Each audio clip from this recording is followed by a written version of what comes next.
Thanks, PK. Can we go to the slides, please? Oh, there you go. Those are my disclosures. So I got a 58-year-old gentleman. He's actually relocated from New York City to Rapid City for political reasons. So he's a smoker. He's got a. No, it's a true story, and he's currently in Manhattan. So significant for end-stage liver disease. MELD score of 22, stage 2 CKD. He's got pancytopenia, a whole bunch of comorbidities. He's also on Coumadin for his AFib. Now, the significant PAD history is he's underwent left SFA and POP Viabahn stenting, and he's already had 2 episodes of acute limb ischemia with that. So eventually lands up here. Now, last time when they did it, they went through the right CFA, contralateral approach, ended up with a nasty pseudoaneurysm with surgical repair, was in the hospital, ended up with a 6-week antibiotic course with the midline. So he was not very thrilled. He was on triple therapy, despite being high risk for being a coagulopathic. So comes to our wonderful place and ends up with a 2-day history of left lower extremity pain, which worsens. He tried some non-conventional stuff. He Googles and he finds my name. He realizes I trained with PK, and he comes to see me. It's a true story. So this is his CT angiogram. So I'll let you guys look at it. So you can see the aortoiliac is pretty decent. Left common femoral, proximal SFA is decent. And then you start to see the Viabahn stent in the mid/distal segment right there occluded. Then the interposed native segment is occluded and is the POP stent. And then he starts to have some reconstitution of flow. He does not have any dopperable pulses in his left foot. A lot of pain, very minimal sensory involvement. Motor function is intact. So, platelet count 48,000, INR is 3.3. So in summary, we have a 58-year-old gentleman with a bunch of medical comorbidities, but coagulopathic, comes in with ALI category 2A with occluded SFA and popliteal Viabahn stents. So I'm going to stop here and see what the audience and the panel thinks. Okay, it's time to vote, guys.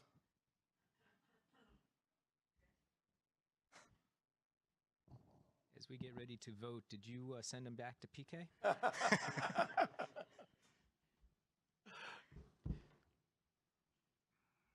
Oh, that's one of the questions. That's one of the answers.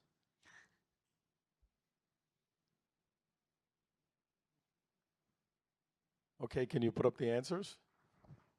So this is the audience poll, and that's the moderator poll. So there's a difference. 100% of the moderators would be A, and almost the majority of the audience would be, I guess, 2, right? One is endovascular, one is catheter-based lysis. So who from the audience who voted catheter-based lysis would like to, I guess, talk about it? Anyone? Or are we going to just say we didn't do it?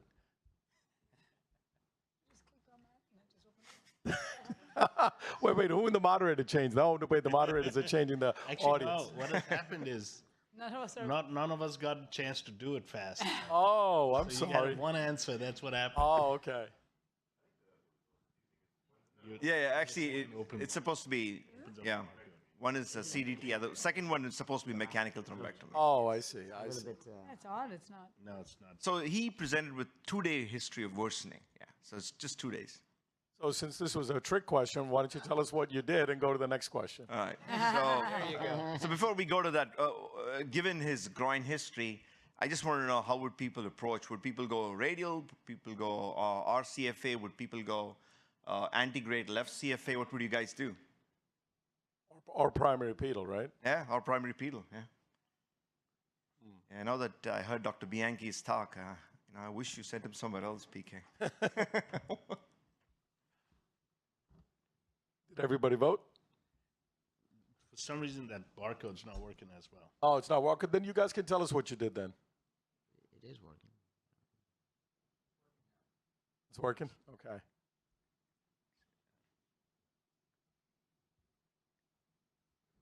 Survey says. I think we need music, guys, when we're waiting. Can we see the polling answers? Just one answer in there. Okay. So 50 and 42 and 8%. Would the experts agree with that And what would you guys do different if you don't agree with Well, that? just to be clear, which leg is this that's affected? Left leg. That was the left leg, right? Left leg, And yeah. it was the right-sided endarterectomy he had Correct, previously? yes. And how long ago was that? That was 2 to 3 months before he came here. Oh, that's, yeah. months. So then I would go right side up and over. That's one. So there are two people on one now, right? That's Right. Yeah, I think I if- wouldn't have any worry about puncturing. Going the through the, patch. okay. And also, in terms of puncturing with the KELP device now, even if you went down to the SFA, it's beautiful. What device? KELP, C-E-L-T, under ultrasound, that thing is unbelievable. I mean, I don't have any financial thing with them, but it's whether even if you go up a little high or low under ultrasound, it puts a clip, you get up and walk. So I've become less nervous about puncturing the SFA as long as under ultrasound I see it's good to go a little low or high. Okay. Yeah. Why don't So, you you close with know, this was a patient who was kind of telling me what I should be doing, and he absolutely didn't want to go groin approach. And people who, you know, live in the New York City know this very well. So I did a scout ultrasound, and I looked at his left distal PT, and it looked like a good-sized vessel. And I've had decent experience treating a few acute limbs, especially during the COVID time, just only primary pedal and lysing them and pulling the catheter out. So that's what I did. I measured it to be approximately 3 millimeters. So I approached it from the left distal PD, a few centimeters above the medial malleolus, where it's compressible. And then I crossed very, very easily with just an aquatemper catheter and a stiff angle glide wire. No issues. So those are the angiograms, kind of very similar to the findings in the CT. And here's the thrombotic occlusion up in the left distal SFA, and then the pop Viabahn stent. So Bhaskar, why didn't you want to go antegrade left? just because of his, given his his coagulopathic inflation, INR of 3.3, platelet count of 48,000, you know, I wanted to do whatever I could do least. And given that I had some experience with this, I was quite comfortable. Can I ask a question Yes. around that right now? Is, you know, platelets 48,000. Are you thinking it's all sequestration? Is it consumption? Why is it 48,000? No, he lives at that. He lives in the 55 to 60,000 with his. Cirrhosis. So that's it's portal coagulopathy. Yeah. But the platelets are different. Yeah, but he's been having that for a long time with pancytopenia. And he said they did work him up. He's had some bone marrow investigations, but we don't have an etiology for that. And again, this guy just relocated, you know. So we're still working him up, and we thought this was more a chronic issue, so we didn't really investigate a whole lot into it. So how long was the Viabahn? Sorry? How long was the I no idea. All this was done in New York City, and then, but I can give you the, if you can go back to, go to roughly the on previous. that? So one of the things about the access point, which I mean, it's clever. The way you did it was great, but I think, you know, if the guy's gonna, I worry a little bit about options. If we may limit your options from the pedal approach. If you're gonna do overnight thrombolysis, it's okay to have it from the pedal, but it may occlude some of his outflow, and he may not have the same level of flow. So I would have crossed over, and I would have told him that's the best way to do it, and you know, he's going to do better that way, and he'd have less complications and probably better. No, I absolutely agree with you. I don't have a whole lot of options, but the way I was thinking was, if I can get this cleaned up, this is a Viabahn stent, this is an acute occlusion, 2-day history, then if I win, I win, and then if I don't, then at least at that point, I can try and do something later, as opposed to going directly with the CFA. That's the way I was thinking. Yeah. So a long time ago, I had a similar case when I did majority of my work in the hospital. As much as I'm a pedal first guy, Viabahns act like dialysis grafts. There's edge stuff, and inside is more coagulum, and it's not organized clot. So when you release that, that all goes down. So patient like this that I'd done went radial, went up, kept the catheter, but didn't go through the distal end, let the clot within the Viabahn lyse up completely, then go through, and you can always do pedal more if you needed to. Because you're right. I mean, I don't know who mentioned it, but with the Viabahn and all, when you do the lysis, you need good outflow. Otherwise, that's a problem, and your pedal might be blocking that. Was the point? Yeah. You know, because there was some flow in the AT, I thought this is something which I could do. One. Number two, I always assess the size of the vessel and the diameter of my perfusion catheter. So based on these, I made this decision. And having done this maybe a few cases, I've kind of realized that, you know, I have a... How long did you lyse him for? So So what I did was I decided to lyse him. So I put him on alteplase, 1 milligram an hour, put him in the ICU, monitored his fibrinogen. It was staying pretty stable, every 3 to 4 hours, and then it dropped to 77. So not even for 12 hours. And then, go ahead. In that case, the radial in the ICU, because then you have less challenges of keeping him still. Yeah, the problem with the radial is the perfusion catheter is 135 centimeters. I wasn't sure if it would get all the way down to below the pop. So this is what I did. I don't remember somebody has a 150, and depends on how tall he is. But the other thing is if you at least break it up, the pharmacomechanical, then it kind of lyses it. But that's just another option. I think what you did is fine too, except that it puts you at a bigger risk when you just pedal, because the stuff you're lysing is coming down and there's no outflow. If anterior table is the only outflow, now if thrombus goes down there, you block both your outflow, and then it becomes a challenge. I mean, again, you did it, we didn't. We're just backseat driving. The way I think is the thrombus, unless if it's organized, it may not embolize distally, because if it's thrombus, that's what the lytic is supposed to do, right? Actually, so I did a few thousand Viabonds at one point. I was called the Viabond guy. And I had this one case, and I used to put these, when nobody was doing them, I used to, I wrote on this called the endoluminal fempop. There are all these articles out there. I had this one case where it was a long one. I went in, older guy, and I just got aggressive, got a wire all the way down, started lysing him. All that clot went down, in the meantime, Okay. by the time. And that turned out to be that patient ultimately didn't make it. He had other comorbidities. But since then, the distal plug, I never broke that. I would go up to that point, put enough TPA in there, and the clot is not organized. It's just coagulum, just like if you open a dialysis graft and you look at it. It's because organization needs fibrin and work with the matrix. And that dissolves fast. And you do pulse spray. Okay. Yeah. And you can also use, there are some ultrasonic devices that allow to break it up. Once we had that, and we did that right in the lab for an hour or two, then crossed it. Now you had little clot, if anything, to go down, and you chase that out. But that was kind of, after that, I slowed down on the Viabonds, because when they went down, they were a disaster.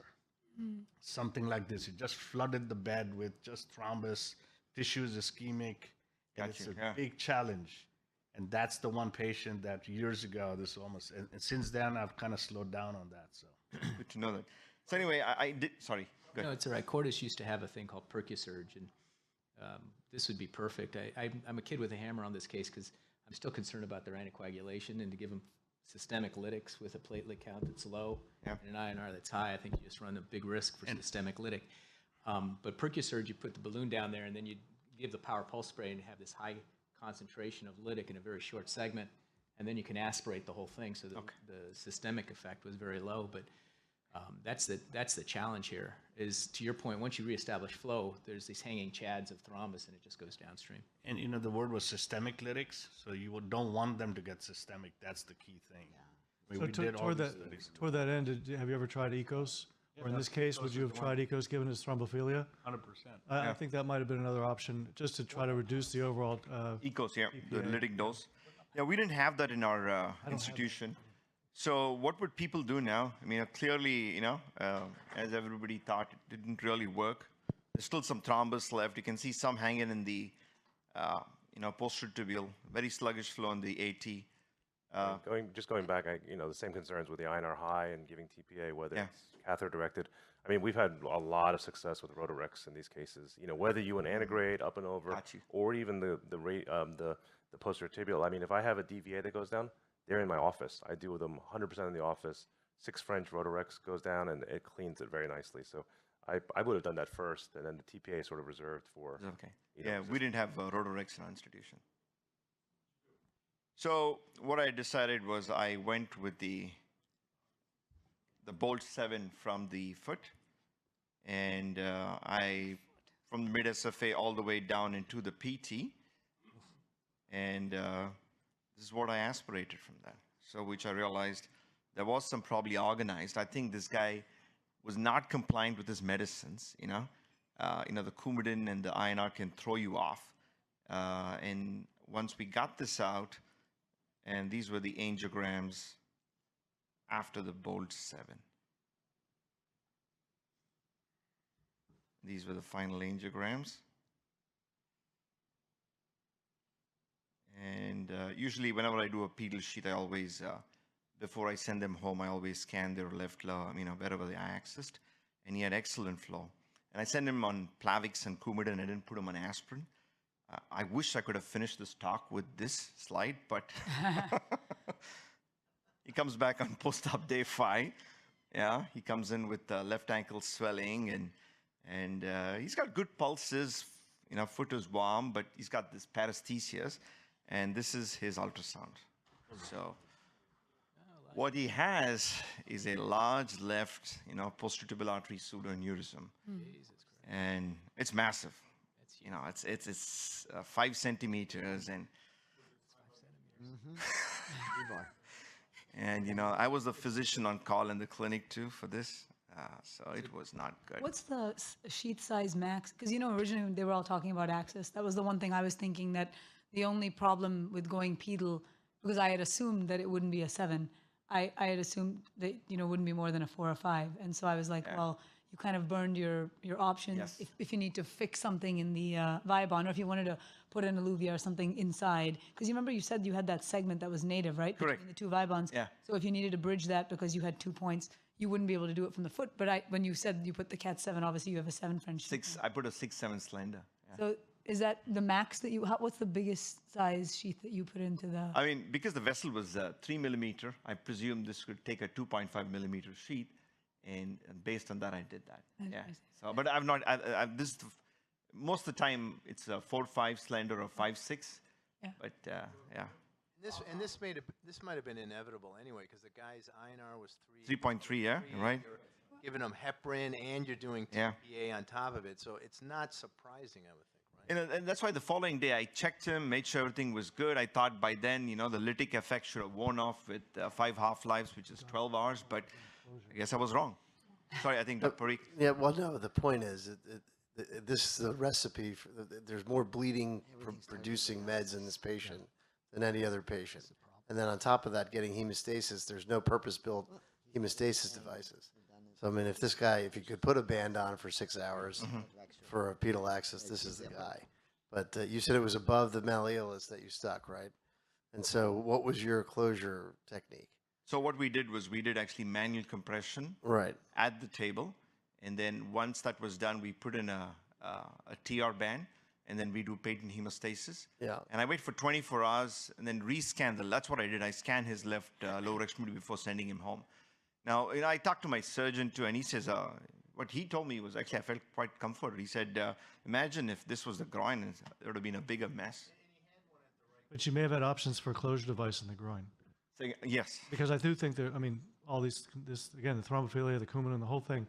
I mean, these are difficult cases. Yeah. So we tried to do manual compression on the neck for 30 minutes. Did not work. That's very nice. You know what? I tried.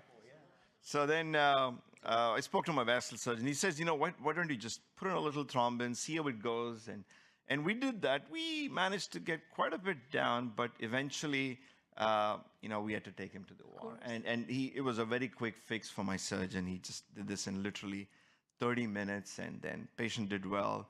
And he's actually in New York City right now. So he's not come for his follow-up ultrasound. So Now you sent him to PK, didn't you? I hope he relocates here. Thank you.